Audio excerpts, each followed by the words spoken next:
జంతువుల ఆరోగ్యంతో ప్రజారోగ్యం ముడిపడి ఉందని ప్రస్తుత పరిస్థితుల్ని చూస్తే అర్థమవుతోంది. Corona, bird flu, monkey virus వంటివి జనాల్ని హైరాణ పెడుతుంటాయి. మూగజీవులు ఆరోగ్యంగా ఉంటే ప్రజారోగ్యానికి ఢోకా ఉండదన్నది నిపుణుల మాట. మూగజీవుల ఆరోగ్య భద్రతలో పశువైద్యుల పాత్ర ఎనలేనిది.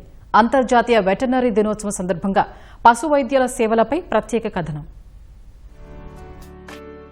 పశువుల సంక్షేమం, వాటి ఆరోగ్యాన్ని మెరుగుపరచడమే లక్ష్యంగా ఏటా ఏప్రిల్ చివరి శనివారం రోజు ప్రపంచ పశువైద్య దినోత్సవాన్ని జరుపుకుంటారు. వెటర్నరీ డాక్టర్స్ సేవలకు గుర్తింపుగా ఒక్కో ఏడాది ఒక్కో నేపథ్యంతో వేడుకలు నిర్వహిస్తారు.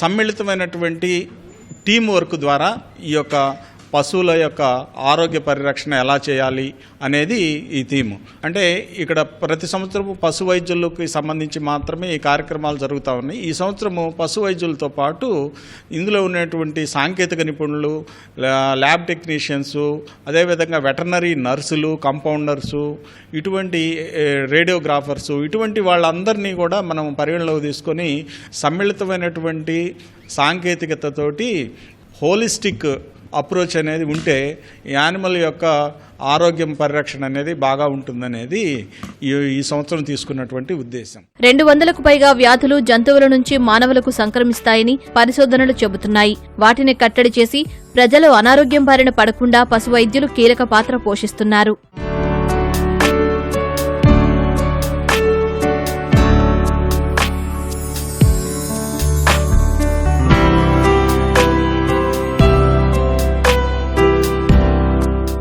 యానిమల్స్ నుంచి పశువుల నుంచి మనుషులకు వచ్చే రోగాలను అరికట్టడం, అదేవిధంగా మనుషుల నుంచి పశువులకు వచ్చే రోగాలని ఏ విధంగా అరికట్టాలి, దానివల్ల మానవాళ్ళని ఏ విధంగా కాపాడాలి. మరి ఈ మధ్యకాలంలో భయంకరమైన బర్డ్ ఫ్లూ కానివ్వండి, స్వైన్ ఫ్లూ కానీ ఇటువంటి రోగాలన్నీ అరికట్టడంలో వెటర్నరీయన్ ప్రాముఖ్యత చాలా ఉంది.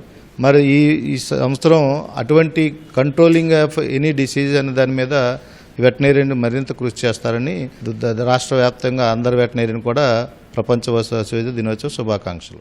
రాష్ట్రంలో 2 వెటర్నరీ సూపర్ స్పెషాలిటీ హాస్పిటల్స్ ఉన్నాయి. ఒకటి Vijayawada NTR veterinary super speciality కాగా మరొకటి పులివెందులలో ఉంది. నిత్యం వందలాది జంతు సంరక్షకులు వచ్చి వైద్యం చేయిస్తూ ఉంటారు. పశువులకు శస్త్రచికిత్సలు చేసి సలహాలు ఇస్తున్నారు నిపుణులు.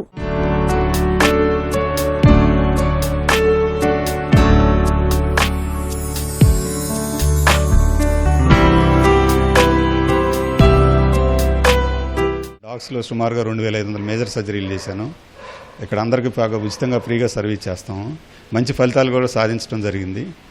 కుక్కల పెంపకందారుల్లో కుక్కల పెంపకం గురించి అవగాహన కల్పించడం, వ్యాధి నివారణ చర్యలు ఎలా తీసుకోవాలో తెలియజేయడం ఇవన్నీ జరుగుతుందండి. వీటికి రెబీస్ అనేది మెయిన్ వ్యాధి అండి. ఇది రాకుండా రెబీస్ టీకాలు పుట్టిన పిల్లలకు 3 నెలలప్పుడు, తర్వాత సంవత్సరానికి ఒకసారి కంపల్సరీగా వేయాలి.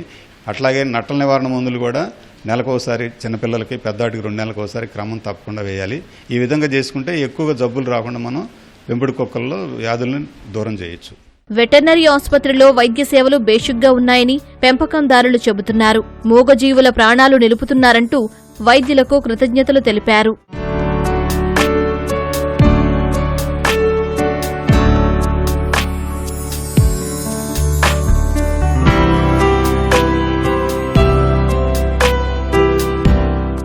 ఇక్కడ వైద్య సేవలు అయితే మాత్రం విజయవాడ గవర్నమెంట్ హాస్పిటల్లో చాలా ఫ్రీగా చేస్తున్నారు.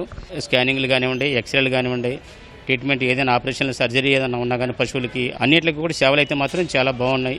అది జర్మన్ షెప్ క్రాస్ డాగ్, 12 years. అది గ్యాల్ బ్లాడర్లో రాళ్ళు వచ్చినాయి, ప్లస్ యూరిన్లో కూడా యూరిన్ పోసుకునే రంధ్రంలో కూడా రాళ్ళు ఉన్నాయి. గ్యాల్ బ్లాడర్లో రాళ్ళు సక్సెస్ఫుల్గా తీశారు. సేవా దృక్పథంతో చేస్తున్నారండి. మర్యాదపూర్వకంగానే మాట్లాడుతున్నారు. ట్రీట్మెంట్ బాగుంది. ఈ బైక్ మీద నుంచి పడిపోయిన కుక్కలు, అది ఆటో తొక్కిన కుక్కలు అన్నీ ఉంటాయి కదా, అదన్నీ ఆయనే మాకు ఫ్రీగా చేపిస్తారు. ఎందుకంటే మా వీధిలో వీధి కుక్కలకు కూడా మేము ఫుడ్ పెడతాం. అలాగే తీసుకొచ్చి అప్పచెప్పాం. అప్పచెప్పడం వల్ల మాకు కొంచెం డాక్టర్స్ అందరూ మంచి వాళ్ళండి సార్.